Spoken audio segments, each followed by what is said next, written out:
Thanks, everyone. We're at 2:10, so I'd like to resume, please.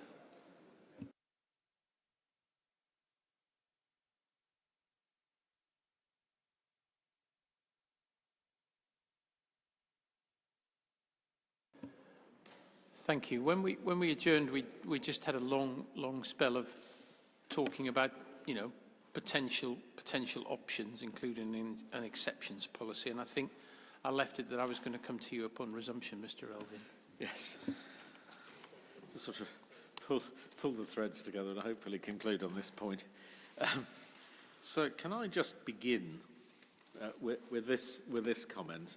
Councillor Waters said, oh, well, the Labour group are objecting, how can they possibly be doing this? Of course, the Labour group are now the administration for the council. That is precisely the reason why there has been a change in terms of forward funding and the commitment that is proposed to be taken. The current administration is heavily committed to the equalities agenda and wishes to, as I said right at the outset, to ensure there are improvements to the lives of those living on the current sites, as well as improve them so that they can be the focus of expansion. And I'm not making a political point, I'm merely making a factual point. It's the change of administration and its equality agenda which have led to the decision, or the proposed decision, to forward fund and make sure that delivery actually occurs, rather than waiting for 106 contributions to appear in dribs and drabs over a lengthy period of time. It is essential, we submit, not to confuse the approach to planning applications with local plan issues. And there has been significant confusion on the part of a number in their submissions to you, confusing the test for the local plan with the test for very special circumstances, which you know very well, NPPF 153, it now is a matter for applications, development management. You cannot apply development management criteria to the local plan. It is important also to note, contrary to Mr. Natkis's suggestion, that you cannot simply put into criterion C in H5 sites in the Green Belt will be required to meet very special circumstances, because all you're doing is reiterating what is already in national policy. It doesn't add a thing.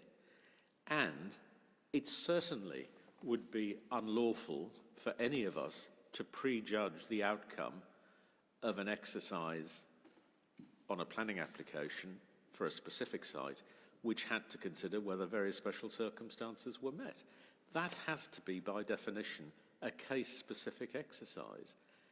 If the council were to assume that sites could be brought forward by very special circumstances and meet the need, it would be prejudging decisions which can't be made until there are applications determined on their own facts. So there's a great deal of confusion in the suggested solutions, which, when you look at them in the cold light of day, are not solutions at all, because they're unworkable. Carrying on from that, the PPTS makes it as clear as it could that traveller sites are inappropriate development, paragraphs 16 and 17 and elsewhere. Inappropriate development is harmful to the Green Belt, it says, and should not be approved except in very special circumstances. Traveller sites, temporary or permanent in the Green Belt, are inappropriate development. Subject to the best interests of the child, personal circumstances and unmet need are unlikely to clearly outweigh harm to the Green Belt and any other harm so as to establish very special circumstances, a passage which appears to be ignored by Mr. Natkis and Mr. Butler in their suggestions. You cannot allocate inappropriate development in the Green Belt in a local plan. Policy E makes it as clear as it could. A, it's inappropriate. B, you need very special circumstances. And C, if you are going to meet an unmet need, the appropriate course is to consider whether there are exceptional circumstances justifying removal of the site from the green belt, which, as paragraph 17 then says, what you do then is if you do establish those circumstances and remove the site, then you should allocate it specifically for traveller use. There can be no reasonable argument, in my respectful submission, that there is any room for allocations on an exceptions basis within a green belt location. 16 and 17 would not be drafted the way they are if you could.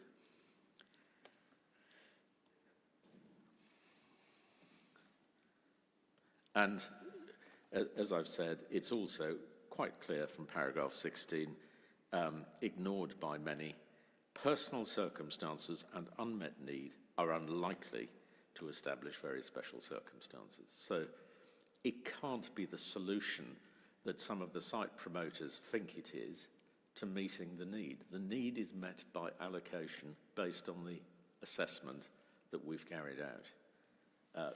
You can't just pass it off to a development management context, because you can't guarantee that special circumstances will be established, and need is not a reason for doing so.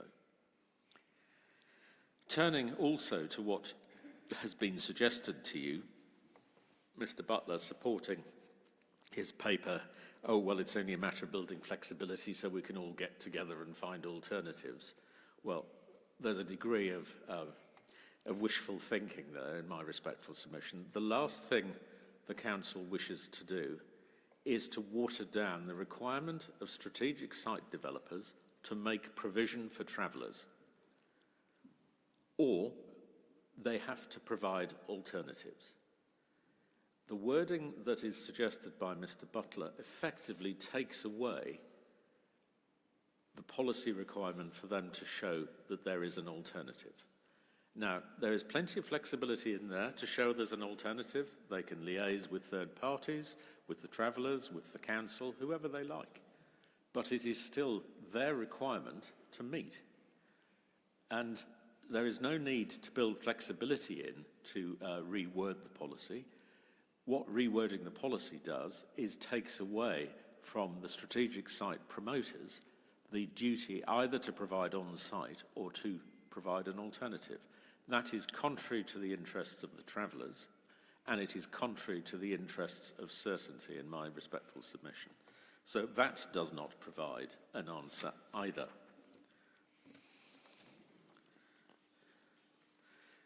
There is no solution to be found, as I said earlier, in looking to review the sites again. There's no magic wand in a site selection exercise. It has been done and done again and again. If there is scepticism by some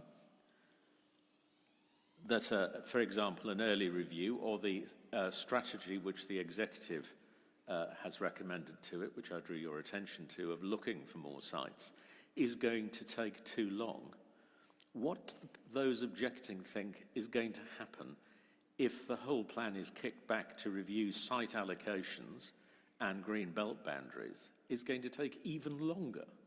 So the idea that there is some short, sharp solution to this is, I'm afraid, simply wishful thinking. And to do what has been suggested as a solution by the YTT will actually cause greater delay and greater harm to the interests of the travellers than the approach which is criticised as we having taken.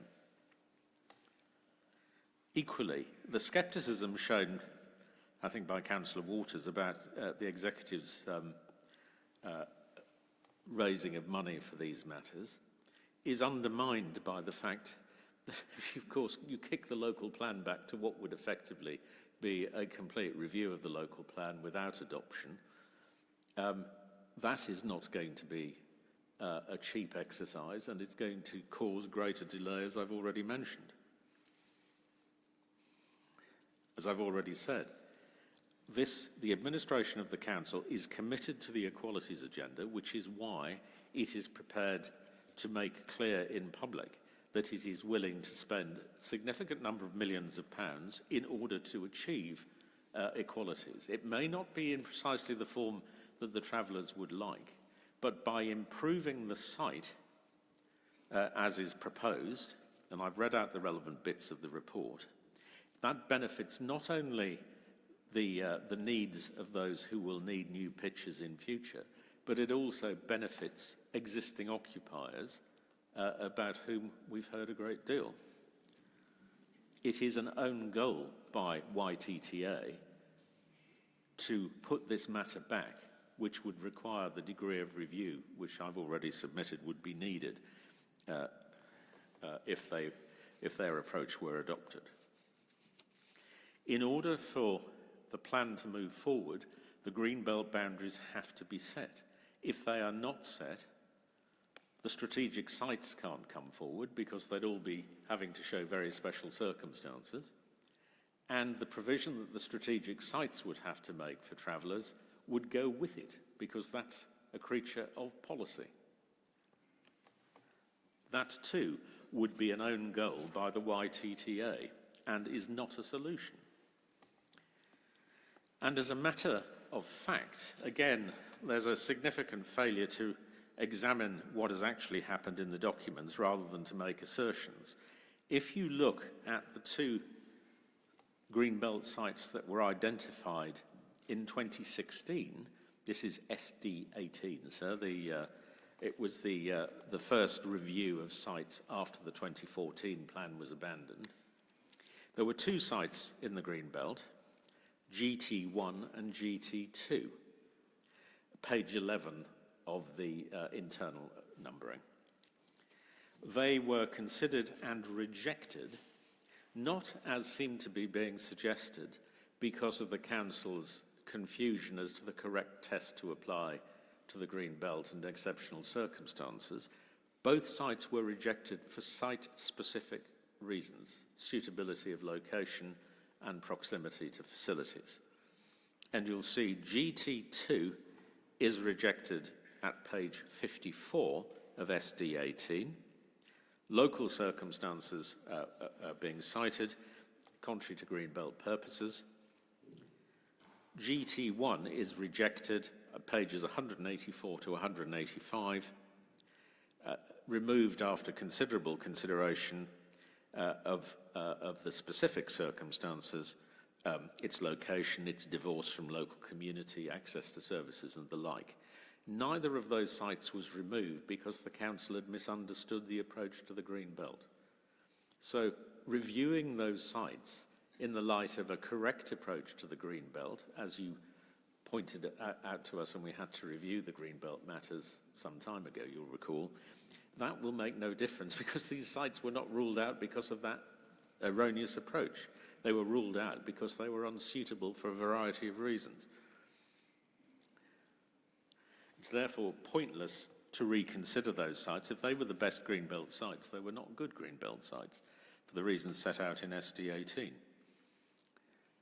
And therefore the premise that the council only took them out because of its faulty approach to exceptional circumstances is wrong.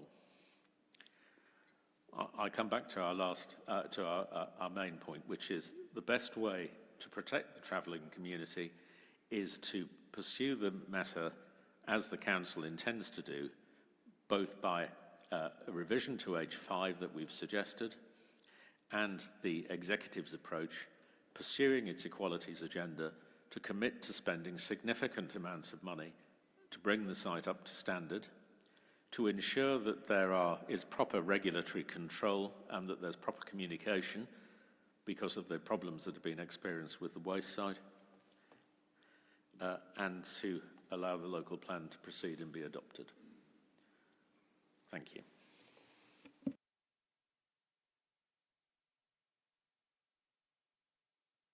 Thank you, Mr. Elvin.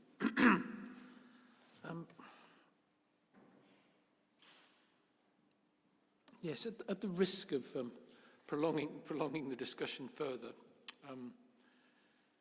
Mr. Willard, was there anything you wanted to say in response to that? Well, I think everything I want to say has probably been said already, and I don't think anything that my learned friend said with respect makes any difference to our position, other than this perhaps, which is that, you know, those that I represent, who themselves have a long-term interest in and work with the families on the Oswaldwick and Clifton site, you know, are simply asking for those families' views to be respected, and that there be, you know, if there is to be a short-term delay because we can't get this plan across the line at this stage, that's to be, that's, you know, a small price to pay for the long-term goal, which is the provision for gypsies and travellers with sustainable future sites in this council area.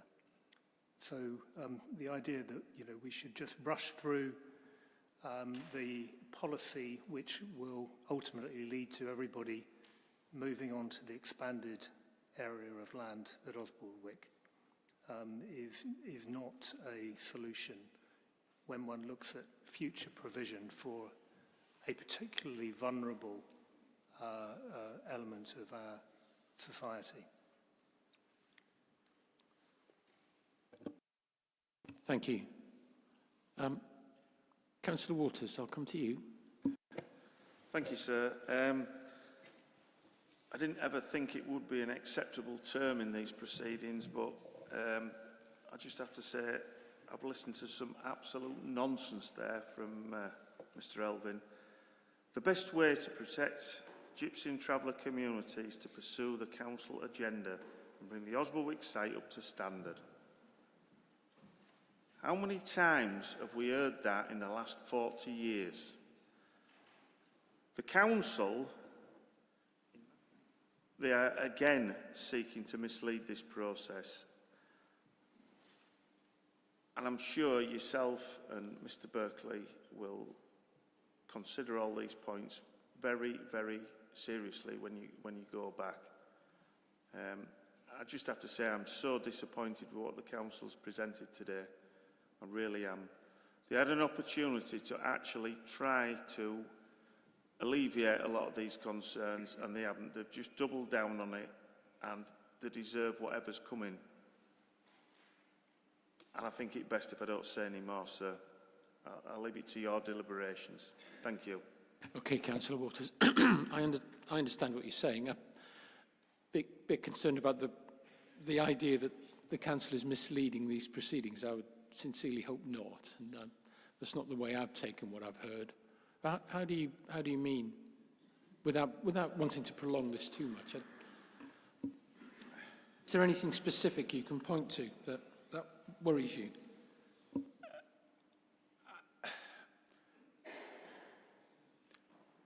I don't wish to drop anybody in it, basically, but quite frankly... That's fine. Don't let me force you into doing it. You're not forcing me. I'm just considering how I say this the best way I can. I believe that there are alternatives. I believe that within council land holdings there are alternative sites. I believe that this matter could be sorted sensibly, but I also believe that if such sites were identified, it would bring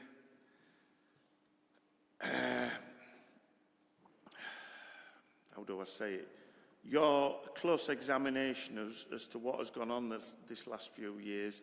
I think where we're at today, at this very point, is a desperation to get the local plan over the line without achieving a sensible resolution of the gypsy and traveller accommodation issue, because I'm sure you will have realised from your site visit yesterday that what the council are proposing is not sensible, it's not achievable, and it's not desirable, and quite frankly, it does not meet equalities legislation. And I don't want to be drawn any further. Thank you. That's fine. That's helpful clarification. Mr. Natkus. Thank you, sir. It's just a quick one. In rebuttal, it was referenced that we've mistaken policy for dealing with applications with the local plan, ignored the guidance, and it was almost implied that we'd suggested that you insert a policy to say it would be VSCs, but that's explicitly what we didn't do. And I always worry a little bit when this happens because it makes me think what I think is very clear in my head as I'm saying it maybe isn't as clear to other people, but I'm hoping that you picked up on the second time when I came back, when I explicitly said that we weren't looking for that, and actually what we believe is that you can put wording in that would give guidance to application in green belts. It wouldn't be to say unmet need is, because again we explicitly said we agree that unmet need is unlikely, it's in black and white, and we gave examples of other areas. However, in this area it may be, and that's the wording that can be put in. And we can't really rebut to say putting such wording in would be contrary to national guidance, because the MPPF does exactly that in terms of renewables. It explicitly says that they can the delivery of renewables could constitute VSCs. So we're just simply saying that a similar recommendation could be put in. It wouldn't be saying everything is VSCs, an unmet need is. It's just giving clarity to somebody that can come forward. And if the council's position is very firmly that can't be happen, then the second element of H5 should probably be deleted to go straight from on-site to a commuted sum, because any site that anyone finds is going to be in the green belt, and if the council's position is, well, VSCs won't be there, well, you might as well just go straight to that commuted sum, which makes it relatively simple when looking at those sites. But I think it's just to clarify that we're not asking you to say there is a policy as an exception or a policy that says it's VSCs. It's just to clarify that that could be, and that then gives guidance to any future application. And again, unmet need is a bit, we simplify it, don't we, really? Because in reality, you would be showing the need, the delivery, the future need, and a full range of alternative site assessment that would show there is no alternative other than Greenbelt. And then you'd still have to meet the criteria of C, which would look at the heritage impacts and all of the other things. So there's an awful lot of protections in there. And I think that is a sound approach and is in line with policy, and isn't really the point that was rebutted, isn't the one that I made. Thank you, Mr. Knack, because I did give some thought to this over the lunch break and wondered how including a criterion of that sort in the policy would move things on, because it seems to me if you have something in there which says, unmet need, etc., could provide the very special circumstances, or could lead to a situation where very, very special circumstances might be in place.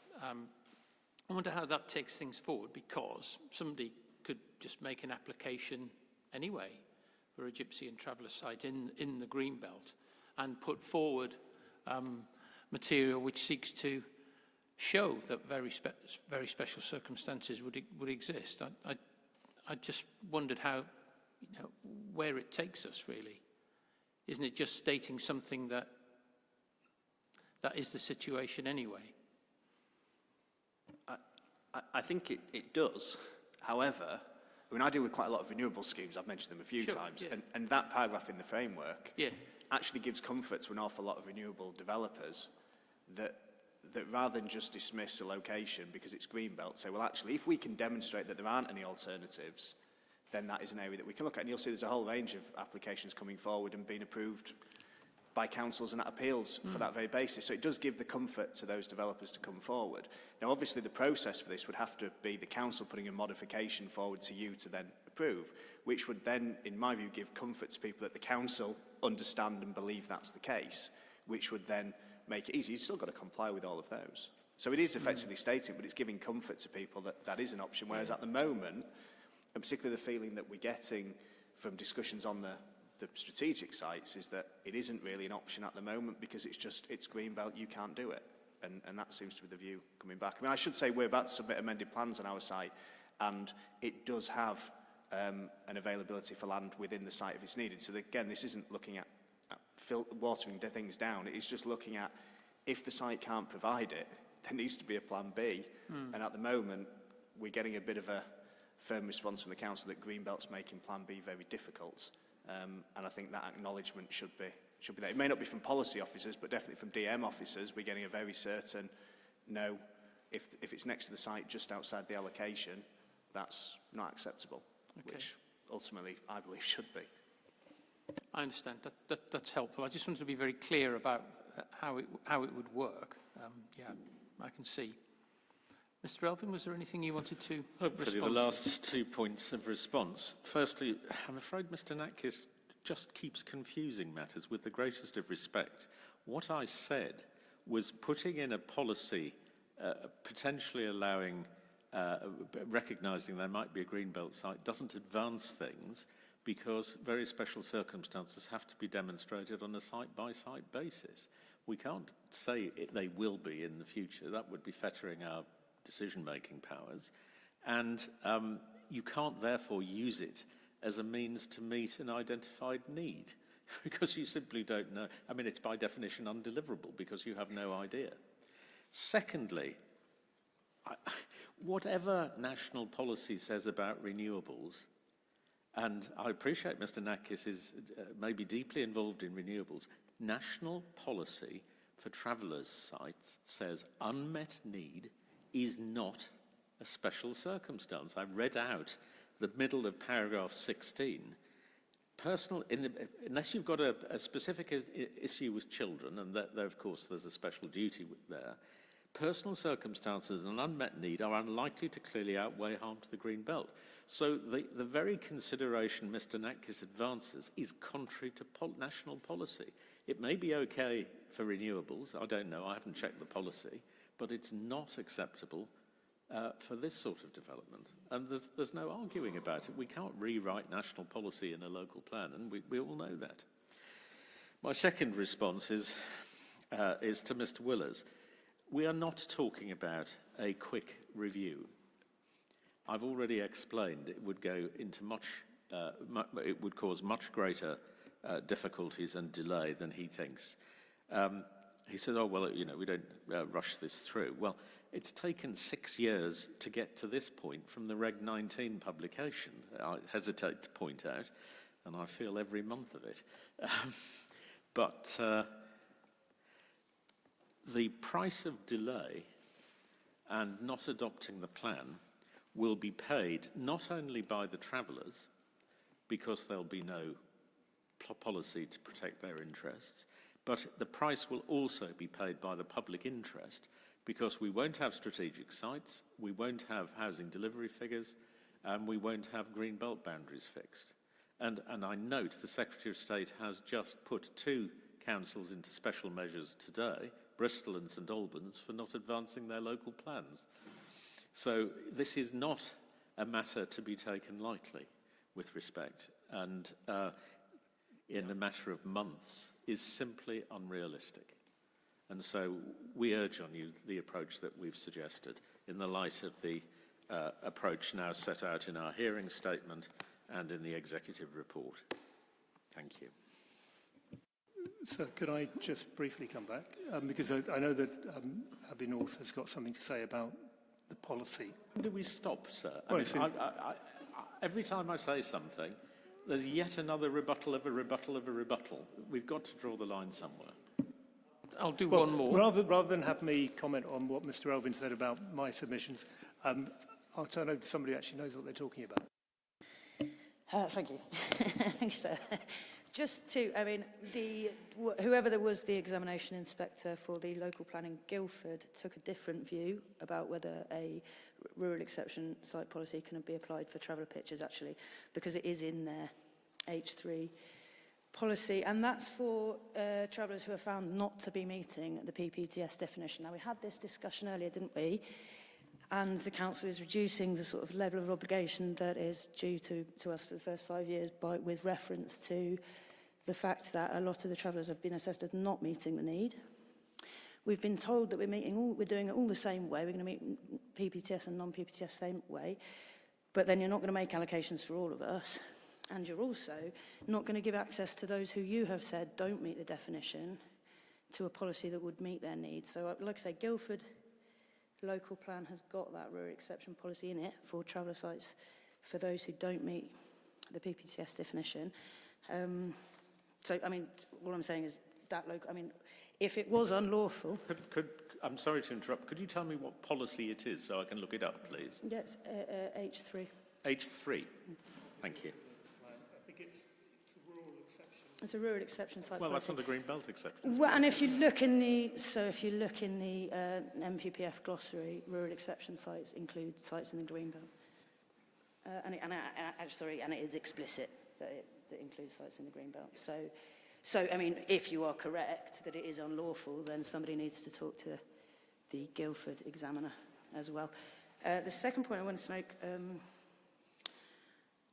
was we've talked about the price of the delay being in the public interest. Now, I think all of the research in the country will show us that it is in the public interest for travellers to have accommodation, to have suitable accommodation, because the problem is, if that doesn't happen, what we end up with is unauthorised encampments. You know, if we're talking about public interest, then I think meeting everybody's needs is absolutely in the public interest, you know, because what's going to happen if you don't do that is those needs, they don't go away, but they get met in ways that are totally inappropriate.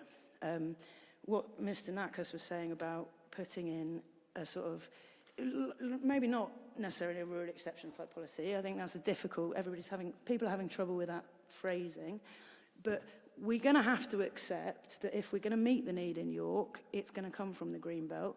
So simplifying the process by guiding those applications to the most appropriate locations in the green belt seems like the most reasonable thing to do, because the alternative is, firstly, the policy has delegated responsibility to developers who actually really don't want it, if, you know, in fairness. They don't want to be building traveller sites. I think they've said, pretty much all the developers have said that in every consultation response we've seen.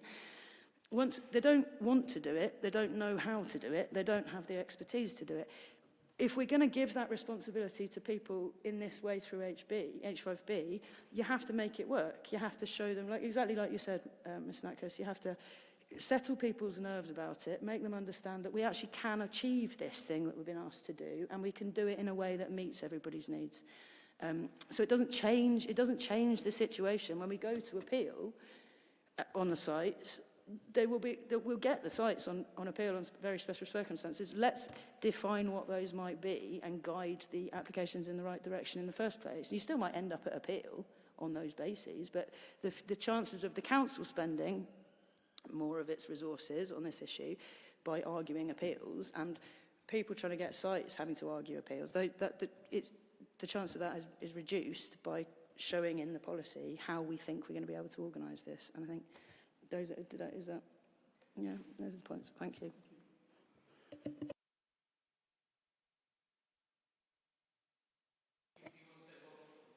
One very brief one last thing, thing, yeah, then. because I understand everything's just about talked out, but I just didn't want to leave this hearing session on what the council's legal team had said, because I thought it was absolutely appalling.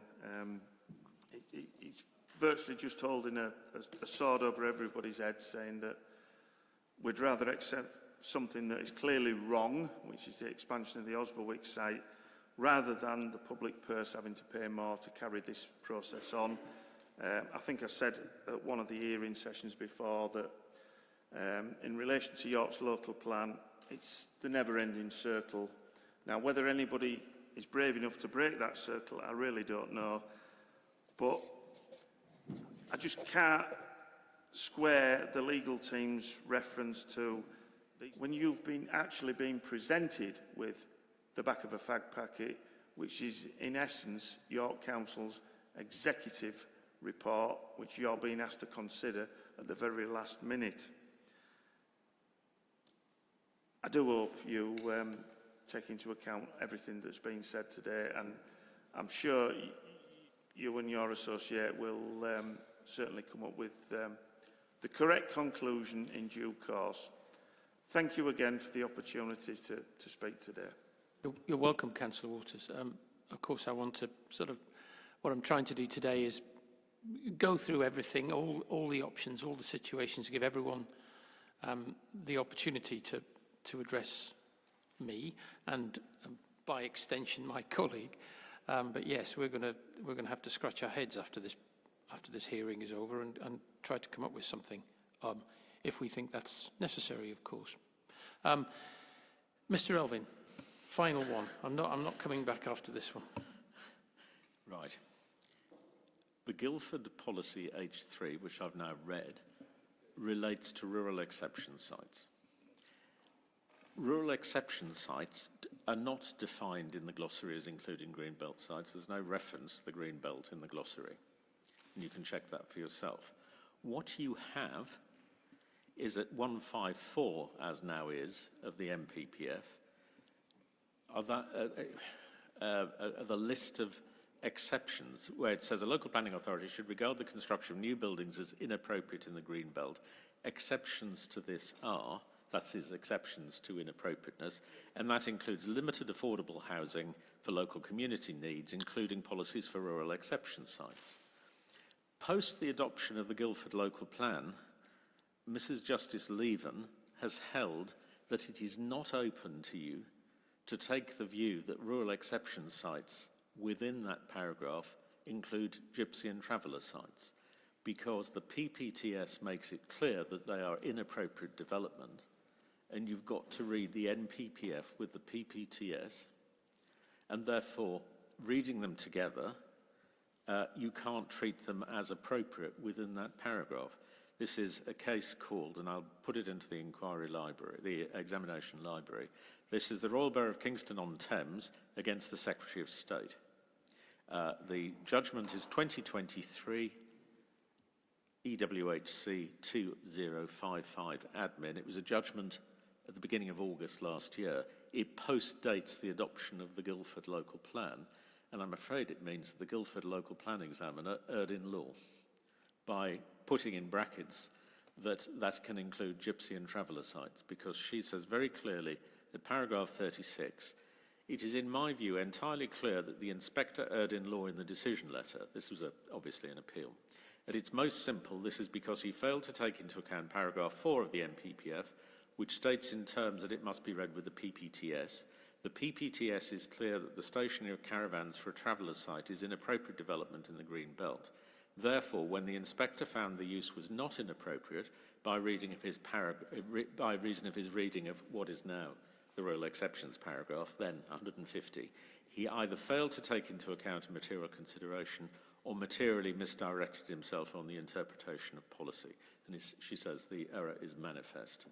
So it's now clear you can't read the Green Belt exceptions to inappropriate development as making travellers' sites appropriate development for a rural exceptions policy. I'm sorry, I've got to say, if we're talking about non-PPTS travellers, which we are, in both your case and in No, Guildford. we're talking about the High Court having said you cannot regard travellers' sites as appropriate development. So if we're talking about non-PPTS travellers, no, we're talking about travellers' then we can't refer sites. to PPTS. Travellers' sites, full stop. I think the answer is that Mrs. Justice Leven was dealing with the PPTS policy, the policy H3 in the Guildford Borough Council policy, which I don't think you've seen, but you may have access to, but we could probably provide it. It talks about non-PPTS, gypsies and travellers. Whatever that has, whatever bearing that has, because I haven't read Mrs. Justice Leven's judgment, but it is a slightly different angle. So, travellers' sites are, by definition, inappropriate. You can't turn them into rural exception sites, therefore, through the operation of the MPPF. That's where it goes, I'm afraid. Clearly, I'm going to have to. I mean, yes, please put the judgment. We'll put it in the give library. it to Carol, and Yeah. I'll read the judgment. I'll also have a look at what the Guildford Local Plan says. That would be useful. That would be useful. Good.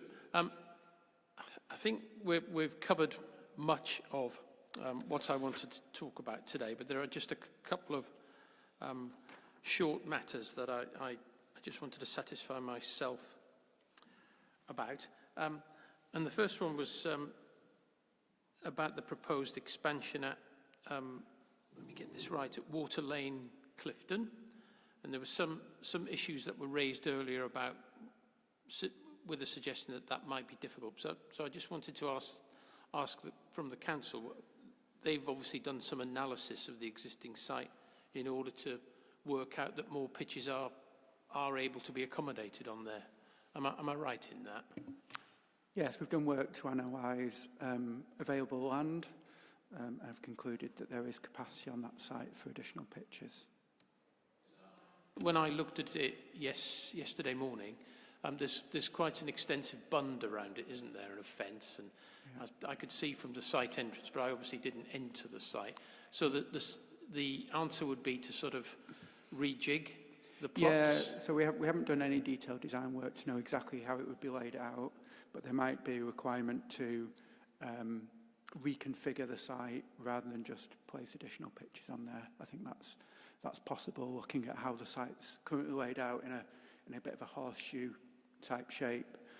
We might need to create some access through to the land in the centre of the site. Just wanted to understand how you'd come about that. Councillor Waters. Thank you, sir. Well, the first question there would be, what are the views of the existing residents to that reconfiguration? Especially bearing in mind, as I read out earlier, what the council said 10 years ago when saying that when considering best practice, you would not increase the number of pitches on these sites, i.e. Clifton and James Street.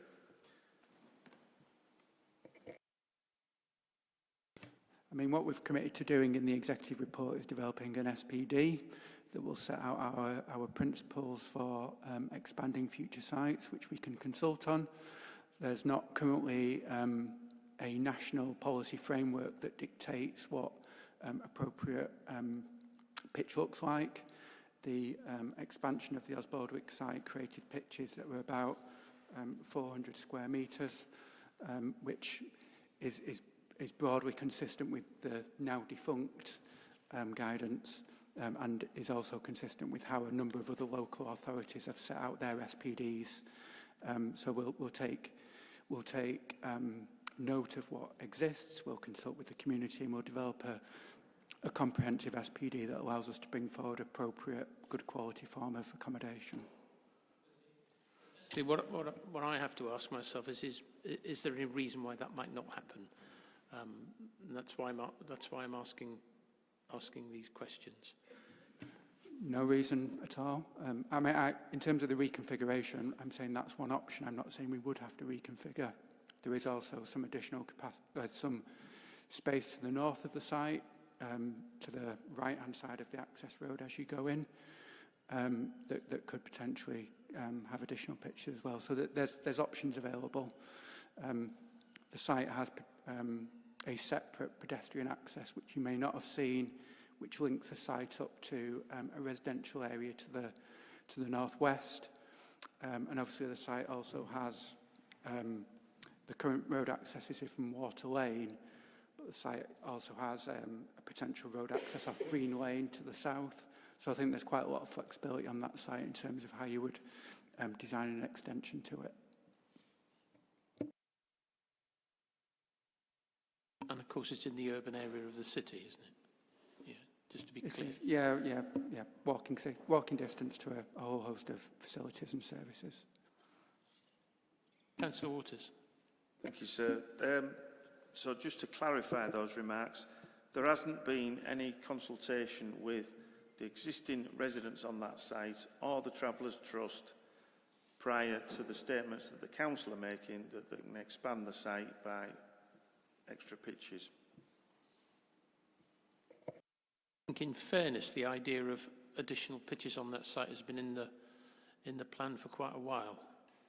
Am I right in that, or was it just the last round of modifications? No, it was the H5, as I said earlier, which lists Clifton as one of the existing sites. It didn't spell out the names, but it said on existing sites, which obviously included Clifton. So, sorry to be pedantic, but just to press this point, there hasn't been any consultation with the existing residents or the Travellers Trust as to the practicality or desirability of expanding that site, bearing in mind the council's statement 10 years ago that they wouldn't expand that site because it was against best practice. I understand the point you're making. Is there anything the council wanted to add about that? I We have had a number of conversations with the Travellers Trust about the potential of expanding the Clifton site. And my understanding is the Travellers Trust are supportive of the principle of that. We haven't had any detailed conversations about exactly how that would happen, but the principle is supported, is my understanding. And I think that was set out at the beginning of today's session. So can I just, sorry, did somebody else want to? Go on, you first, Councillor Waters, then I'll come to the Travellers Trust. I'll only be very brief. And how would that impact on the amenity space for the existing residents on that site? And would the council care to elaborate on what existing amenity space is available on that site? Let me hear from the Travellers Trust first, and then I'll come back to the council. I think Violet might want to follow this up, but I think rather than supporting it in principle, we don't have any in principle sort of objections to that.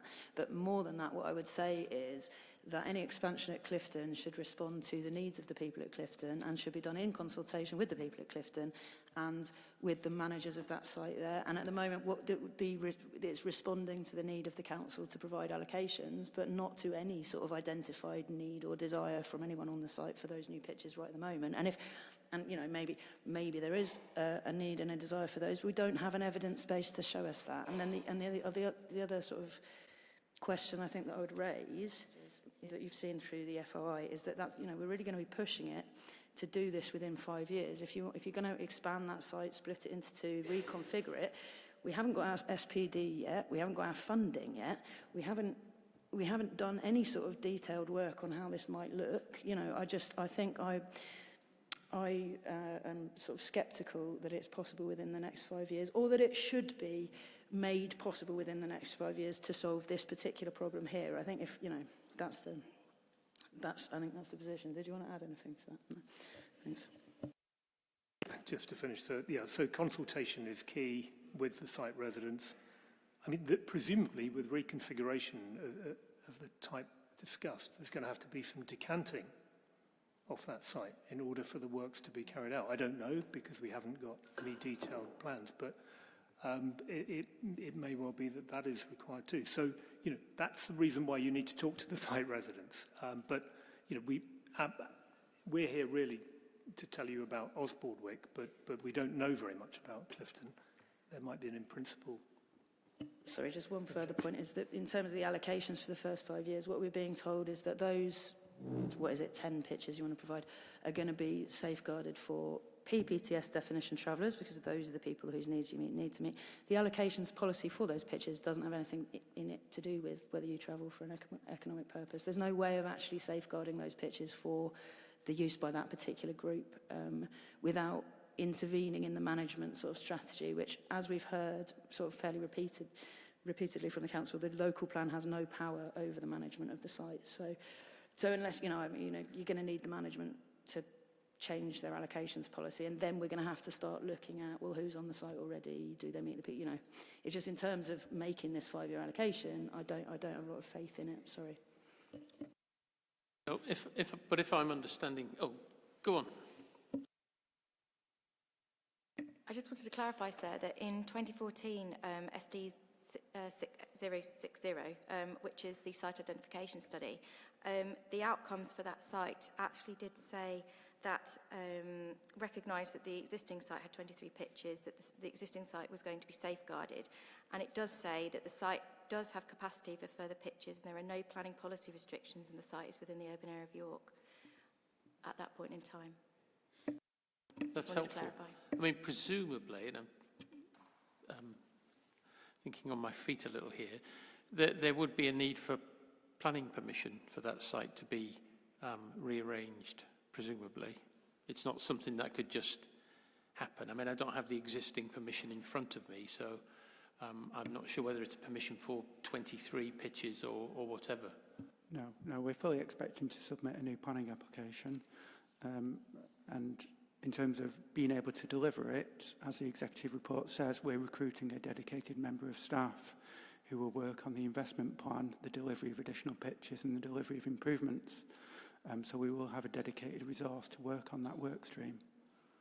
Presumably, if you're granting if you're making a new grant of planning permission, there would be the opportunity to use conditions to keep some of the pitches free for people who met the definition. You could use that in order to lever that safeguard. Yeah. You could do, but it wouldn't meet the needs of the people on the site. So where we've got families, you know, if it is suitable for expansion, and that's what we need, it will be to make provision for families who are already doubled up. And then you're going to be making, I mean, just imagine that without consultation, you're going to add pitches to the site, and then you're going to give them to people who don't live there at the moment, over people who have been living there desperately in need of extra accommodation for a while. You know, I think that's not going to go down well, I'd say. So, yeah, I mean, I can understand how it would need to be done with sensitivity, but I think the council understand that. Just very, very quick. The idea that we're going to do it without consultation is nonsense, and that's not how we're going to do it. And as set out in the executive report, and as we've heard today, the approach is about consultation. It's about talking and listening and developing an approach together, and that's entirely our intention. That's helpful. That's all I wanted to ask about that particular site. I think we're getting to the point where we're nearing the end of the hearing. You'll be pleased to hear. I'm quite content that what we've discussed and what we've heard today meets the needs that I had when I asked the MIQs. I know there's some areas there that we're not discussing, we're not covering, but I have written statements on that, so I'm clear. I just need to ask whether there's anything else within the compass of the MIQs that anyone needs to raise or wants to address me on.